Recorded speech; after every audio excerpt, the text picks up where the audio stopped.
the city of Burien. Take it away.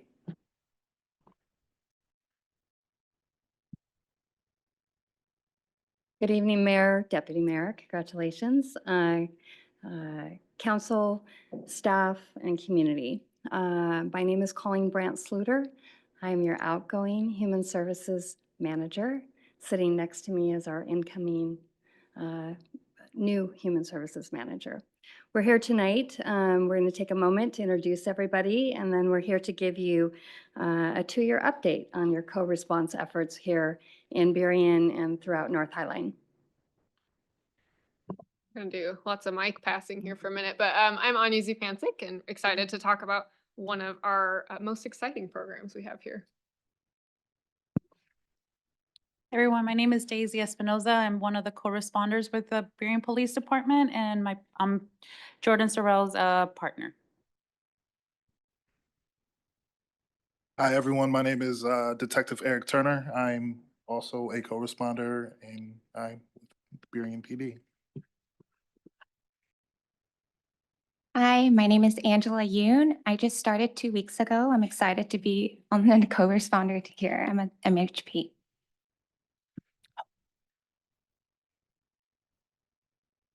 Hi, my name is Jordan Sorrell. I am one of the co-responders and I partner with Daisy. Hi, everyone. My name is Lindsay Mueller. I am an MHP co-responder with King 2 Fire, and this is my partner. I am the partner. My name is Tony Rosenthal, firefighter EMT co-responder.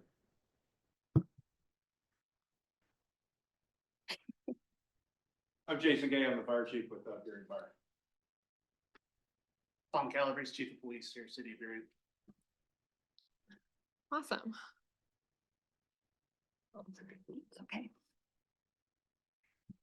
So we're excited to be able to provide you this update for the last 2 years. Just to give you a little bit of history, back in, probably 2021, really the end of 20 and into 21, I had the opportunity to meet with Chief Mars and Chief Bowe to talk about the opportunity for co-response. At that time, it was just with fire. And the opportunity was really coming out of EMS levy dollars that are dedicated to co-response efforts. I was asked at the time to do some research, and I spent probably about 6 months attending mobile integrated health meetings with King County to hear what was happening across the county in terms of co-response models, and then to take a look at data both from fire and police to look at what was called high utilizers, folks using 911 system a lot with low acuity type calls, maybe something that could be better responded to by someone other than a fire truck or a police car.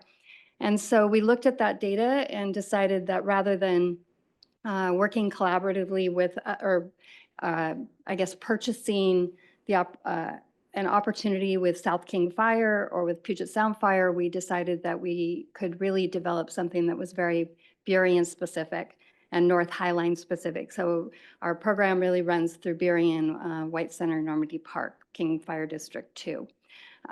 We were able to then come to council and make our case. And thankfully to council, you all approved the opportunity for us to actually hire an MHP to come on board with fire.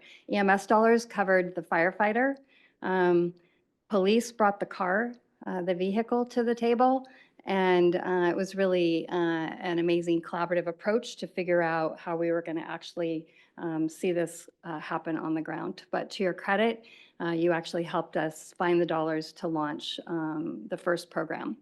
As we were hiring and trying to figure out what co-response was going to look like with fire, KCSO was very intrigued with our Burien specific approach, and which is unique. It looks different across King County, and decided that they wanted to see one happen in police as well. So really that proposal for enhanced public safety is what got us started in 2021. The funding was secured through KCFD2 in 2022. And then, as I said, KCSO replicated the program model through North Highline area in 2022 as well. All right, so just as the kind of creation of the program was very collaborative, and as Colleen alluded to, funding for this program is also very collaborative. We've heard a lot about the city's budget and, you know, our abilities and constraints with that. And so we're very fortunate to have partners that are very invested in making a difference here in the Burien White Center North Highline area. So I'm going to talk a bunch, but I promise it will be quick, because what the really exciting stuff is you want to hear from all of the teams about how great their work is. So I'm going to cover the boring things like how do we pay for everything. But as we alluded to, the firefighter EMT position with the KCFD2 co-response team is covered by EMS levy funds. Funds for the mental health professional contract were secured as part of the city's Enhanced Public Safety Initiative, which is part of the city's ARPA allocation. That initiative is a three-pronged approach, which includes our fire mental health co-responder, as well as our storefront resource officer and our outreach contract. So we're excited that this is a big part of the city's public safety efforts. When King County Sheriff's Office replicated our program in 2022, they brought all the money. We don't contribute funding to this program for Burien Police Department's program. So we are very grateful for our partnership with King County Sheriff's Office and in them replicating our vision here. In 2023, they added a second team to our co-response units here with Burien PD. And the funds for those, for each mental health professional, just as we think about budget for the future, right now it's about $125,000 investment every year for each individual. So food for thought. But we want to give a brief overview of kind of what these teams are. Like we said, the teams were launched in 2022 and then grew, launched in with fire and then grew into our amazing teams that we also have with police. Right now we have 6 days a week of coverage with our MHP teams. We are excited and constantly looking for grants to try and get that 7th day of coverage, but we do have several hours of the day covered, as well as days where our teams overlap and they're able to coordinate together. The team design was very intentional. As Colleen mentioned, not every co-response team across the country or even in the county looks like ours. We wanted a team that meets our community's needs and meets the needs of our first responders.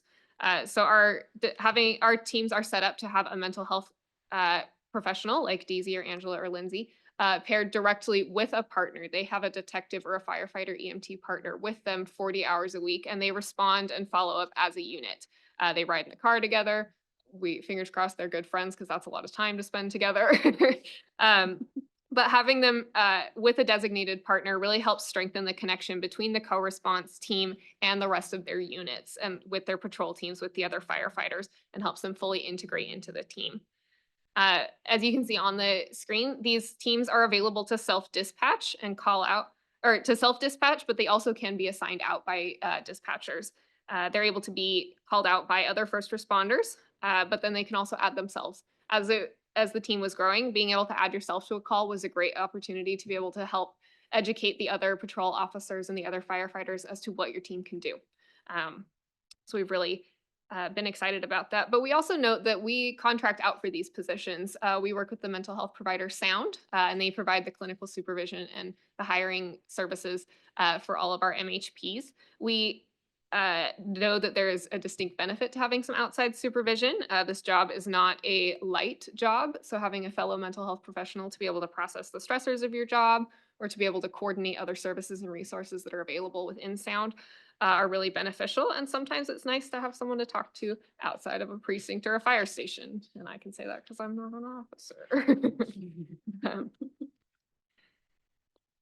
So what even is the goal of co-response? Why do we do this? Why do we have this? First and foremost, co-response is designed to be a right response. First responders respond every single day to incidents where additional needs outside of their scope are identified.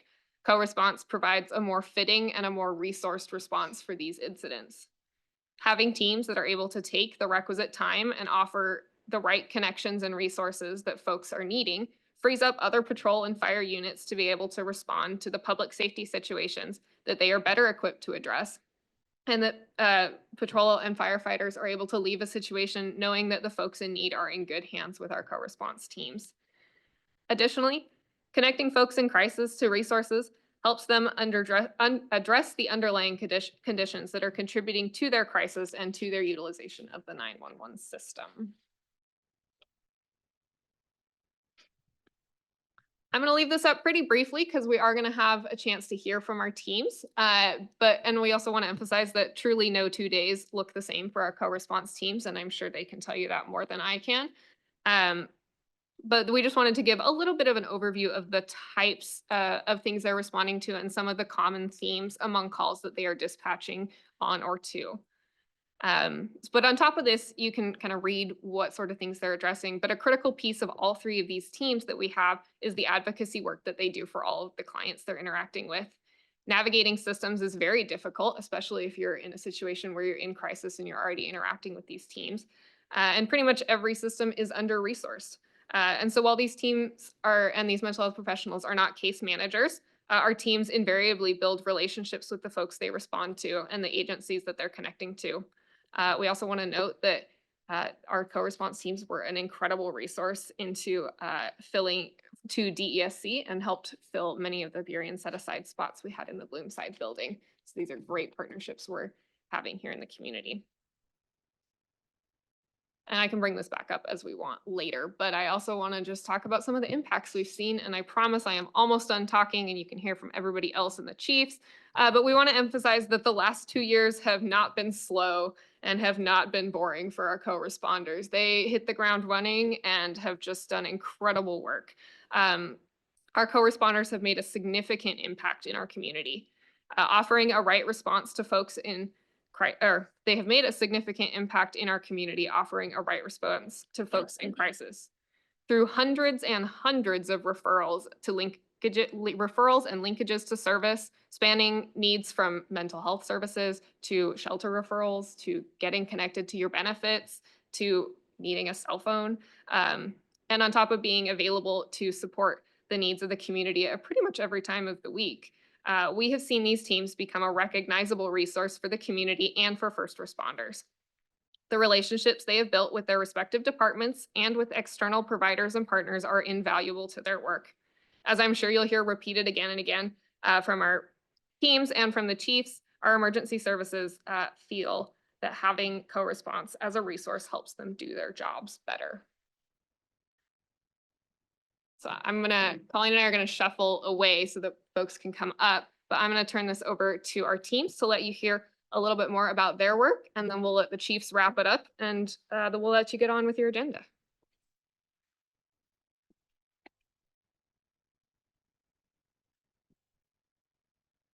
Again, my name is Jordan Sorrell. I've only been with the co-responder team since about May of this year. I've been in law enforcement for about 11 years now, so I've done this for a while. And I used to work on Capitol Hill, so inadvertently you end up doing this job whether you're in it or not. So I had a lot of experience. I have my own personal experiences with my own stuff and then family stuff. So I felt this was a good position to bring my experience to, and I'm passionate about the work.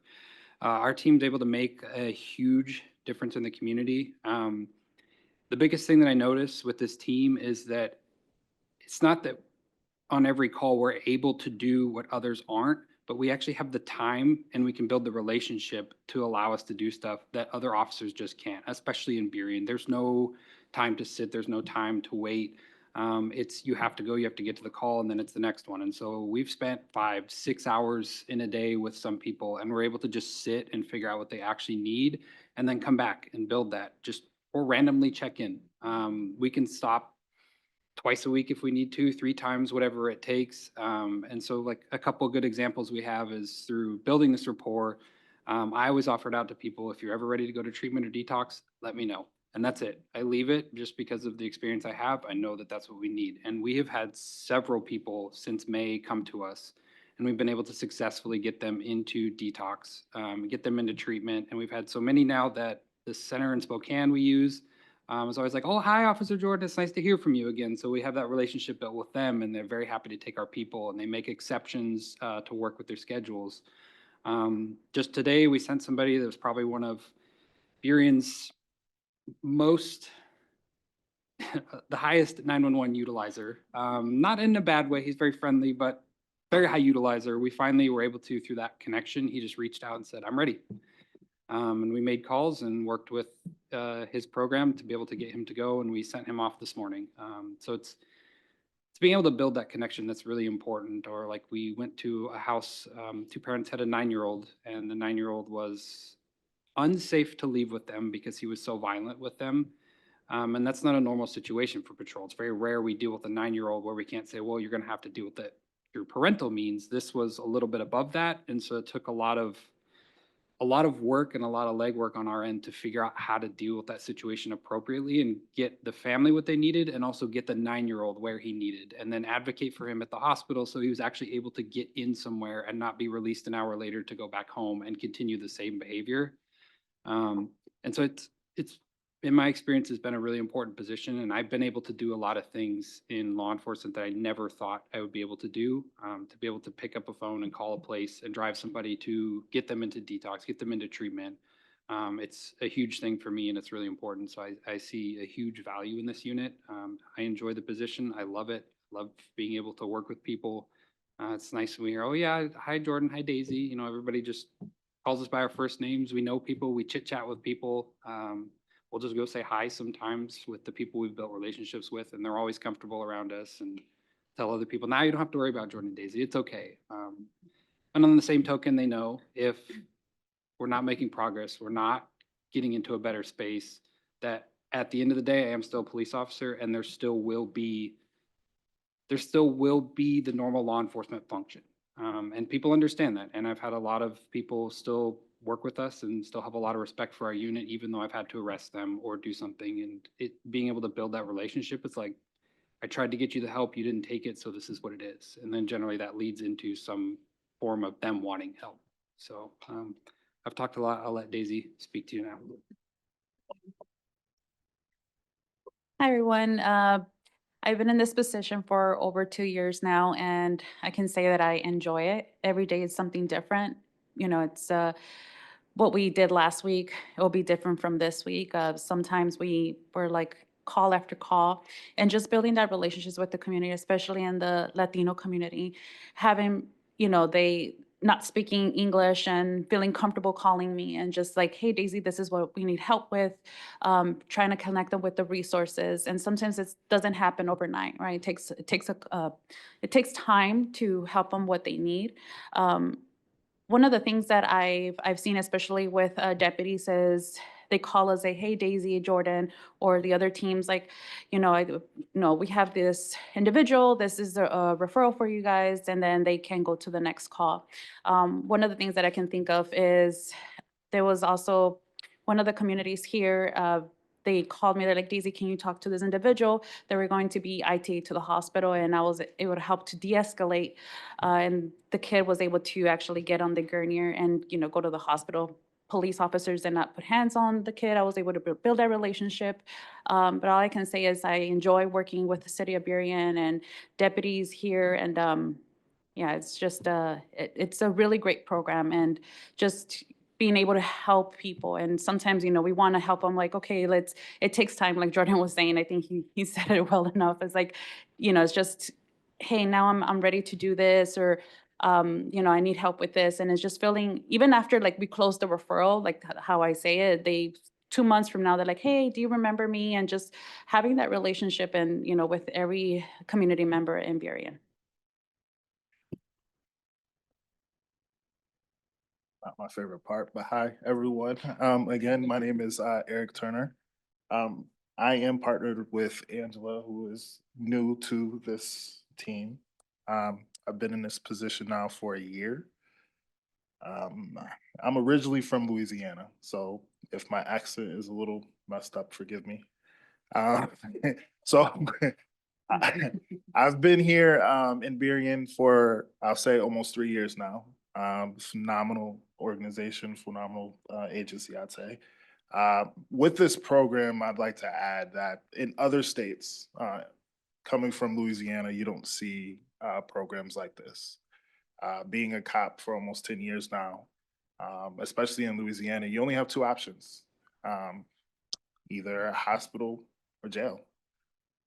I didn't have time, just like here's our patrol guys don't have time to sit and diagnose and try to figure out how to help those who are really in need because you're going from one call to another. I wish some of the incidents that I've had to deal with in Louisiana, I was able to call a co-responder team or call someone who was able to help in that situation. Because sometimes as a cop, there's things that you would rather have better options than the options that's given to you. Since I've been on this team, we've helped a lot. I don't have like I can't name just one thing that we've done. We've done a lot in the year that I've been on this team, all of us. I think the biggest thing that I could say has been an accomplishment is us getting back into the Highline School District. The schools, Highline High School, Sylvester Middle School, Evergreen has utilized our teams to help with their students. We were able to, if there's, for instance, we were dealing with a child that is autistic. We was having some issues at home. In the moment, the principal gave us a call and we were able to respond just like that. So I think just having these teams and being able to respond to things like that is just a phenomenal thing. And like I said, all of us have been doing just phenomenal work in the city of Burien.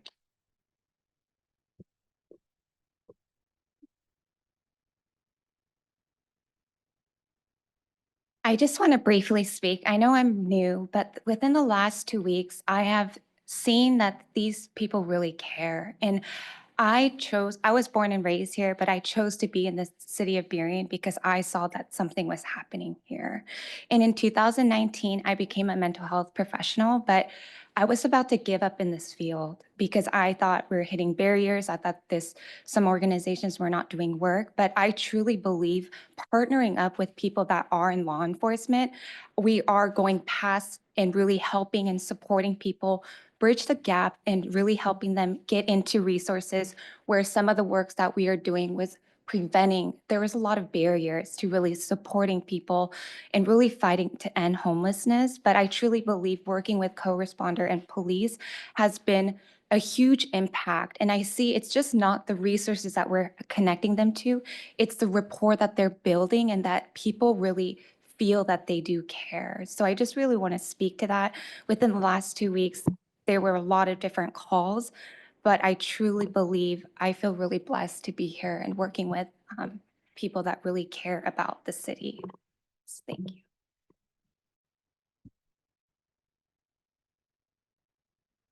Hi, everyone. I'm Lindsay, and I have been in this role now for 2 years. I'm a clinical social worker by trade, and I just want to say how fortunate I am to be here doing this work. When we started this 2 years ago, a little over 2 years ago, we weren't exactly sure what it would look like. And it has grown, developed, flourished so dramatically in that amount of time. And I just want to highlight what a difficult job it is to be a law enforcement officer and a firefighter. The things that our first responders are going out trying to problem solve in a matter of minutes are extremely complex, very challenging, and I am just grateful that I have the opportunity to lend my knowledge and my skills in order to support that work. As previous people said, some of these things are just so complex, and the underlying issues are not something that is going to be solvable on scene within just a matter of minutes.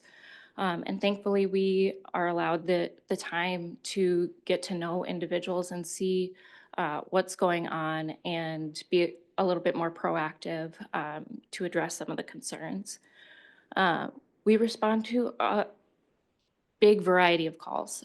We talk a lot about mental health, and that is a large portion of what we see.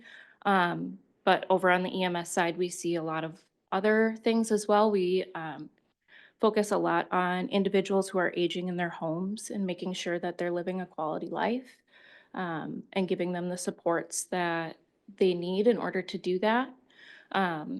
We are auto dispatched to CPR and scenes of death in order to provide support to family members that are experiencing that tragedy. And I just feel really grateful to be able to do that work and provide that type of support to people. Oftentimes when folks are interacting with our agencies, it is not their best day. In fact, it might be their worst day. And just to be able to be the person that can sit with them in that situation and help guide them to maybe a little bit better place is a great privilege.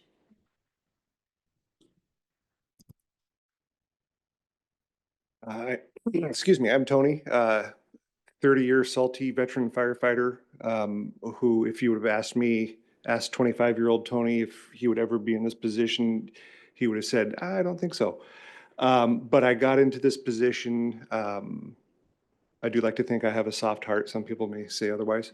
But I got into this position, and pretty much from day one, this has been one of the most rewarding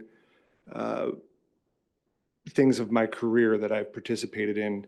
I've seen a lot, I've done a lot, and this has given me the opportunity to use a different part of my first responder brain.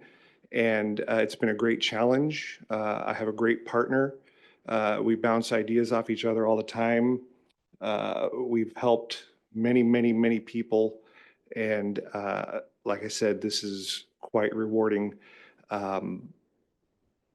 Not only are we helping community members with their substance abuse and mental health issues and aging issues, we're allowing our responding apparatus to stay in service a little bit longer, or I'm sorry, go back into service so that they can go to the higher acuity calls, and we can stay on scene and continue to take care of whoever we're seeing.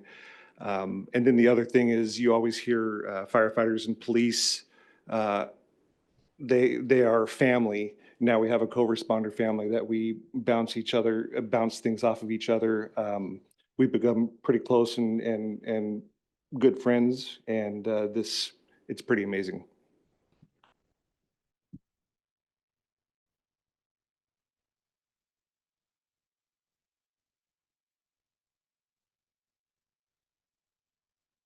Wonderful. I'll just hold it.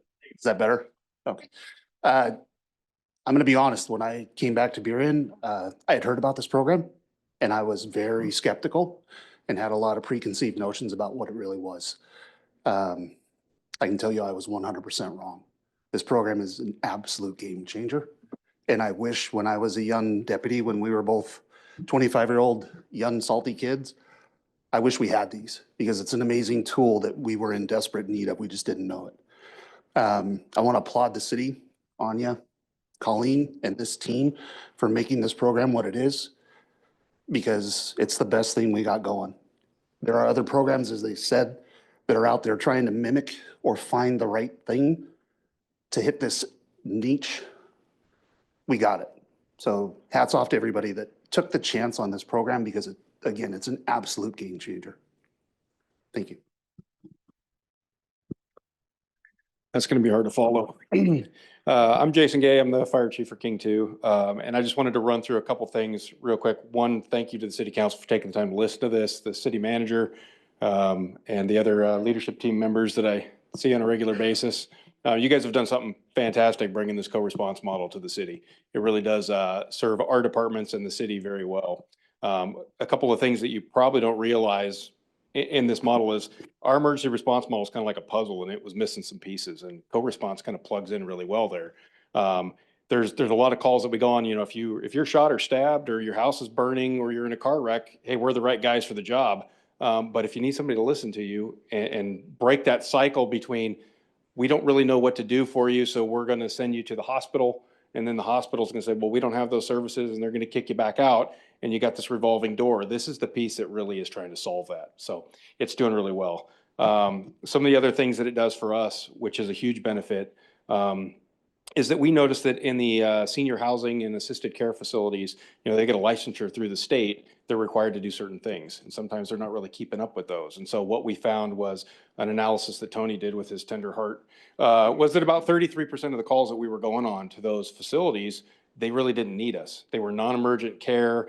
They just needed somebody to help pick them up. And so we were kind of supplementing these private companies with our labor, right? And so we're trying to kind of fix that. So those are definitely some of the benefits. Aside from breaking the cycle and providing those better services. I think I had one more thing I wanted to let you know, but I'm not very eloquent with my public speaking, so thanks, Tony. CD does have a tender heart. Oh, there was one thing that I wanted to call attention to, which was that we've developed kind of a return to service number, as we call it. And that is like Lindsay alluded to it. So when we get on scene, the firefighters can actually take that emergency apparatus and go back in service because they call Lindsay or Tony.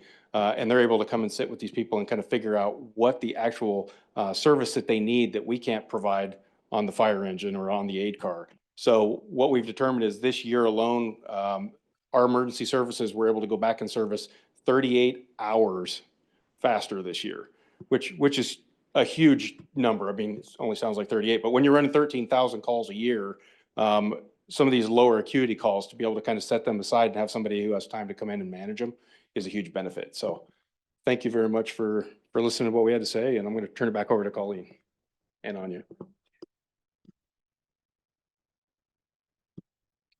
Well, we are happy to take questions. We all, or just let you get on. I know that you've got other things to do this evening, but we did provide some additional information in your agenda packet. We provided a memo from Human Services and from the Emergency Service Leadership Team, just talking basically what we covered, and then an overview of funding. And then we did provide an infographic, which is fun because everybody loves pictures. But we are here for you.